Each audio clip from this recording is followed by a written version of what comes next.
BD news অ্যালার্টের আরও একটি সংবাদ সংযোগে আপনাদেরকে স্বাগতম। দেশ ত্যাগের আগে আত্মীয়-স্বজনকে ভুল ইংরেজিতে খুদে বার্তা দেন শেখ হাসিনা।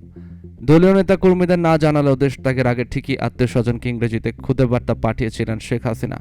সংশ্লিষ্ট গণমাধ্যমে প্রকাশিত একটি প্রতিবেদন সামনে এনে এই মন্তব্য করেছেন সাবেক প্রধানমন্ত্রী খালেদা জিয়া সাবেক প্রেস সচিব জ্যেষ্ঠ সাংবাদিক মারুফ কামাল খান। বুধবার নিজের ভেরিফাইড ফেসবুক পেজে তিনি এই মন্তব্য করেন। মারুফ কামাল খান বলেন, শেষ রক্ষা হচ্ছে না, এটা নিজে বুঝতে পারলেও হাসিনা তার দলের আর কাউকে তা বুঝতে দেননি। বিভিন্ন বাহিনীতে ও প্রশাসনে যারা তার লেঠেলে হয়ে কাজ করেছেন বুঝতে দেননি তাদেরকেও। তিনি কেবল ভেবেছেন তার নিজেরও নিকট স্বজনদের নিরাপত্তার কথা। মারুফ কামাল খান তার পোস্টে লেখেন, ছলে বলে কলে কৌশলে টানা পড়ে 15 বছর রাষ্ট্র ক্ষমতা করায়ত্ত করেছিলেন। তবে শেষ অবধি ছাত্র তরুণরা এমন আন্দোলন গড়ে তোলে এবং তাতে সব শ্রেণীর লোক সামিল হয়ে যায়।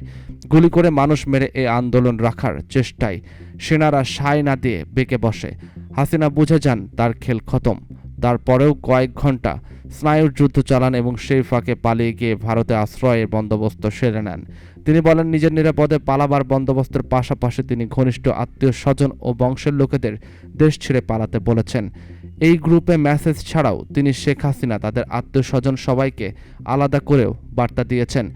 একটি ভুল ইংরেজি বাক্যে সবাইকে দেশ ত্যাগের নির্দেশনা সম্মিলিত খুদে বার্তা পাঠিয়েছিলেন শেখ হাসিনা। লিখেছিলেন, নো ওয়ান স্টে হিয়ার। এই সংবাদ এই বার্তায় দিচ্ছে স্বজন পরিজন ছাড়া আর কারোর প্রতি হাসিনা সামান্য মাত্র মায়া ও কর্তব্য বোধ নেই। তবু তিনি ওদের ওপর ভর করে হারানো স্বর্গ ফিরে পেতে চান, রাজনীতি করতে চান, দেশে ফিরতে চান, ভয়ঙ্কর সব অপরাধের দায় থেকে মুক্তি পেতে চান। এসব লক্ষ্য অর্জনে হাসিনা রোজই তার নেতাকর্মীদের উস্কানি দিচ্ছেন, তাদেরকে প্ররোচিত করছেন ঝুঁকি নিতে। তাদের কয়েকজন সাড়া দেবে হাসিনার আগুন খেলার ডাকে, যোগ করেন মারুফ কামাল। প্রসঙ্গত, কোটা সংস্কার আন্দোলনকে কেন্দ্র করে ছাত্র জনতার আন্দোলনের মুখে গত 5 আগস্ট প্রধানমন্ত্রী পদ থেকে পদত্যাগ করে হেলিকপ্টারে করে দেশ ছেড়ে ভারতে পালিয়ে যান শেখ হাসিনা। এ সময় তার সঙ্গে তার ছোট বোন শেখ রেহানা ছিলেন। এরপর থেকে হাসিনা ভারতেই অবস্থান করছে।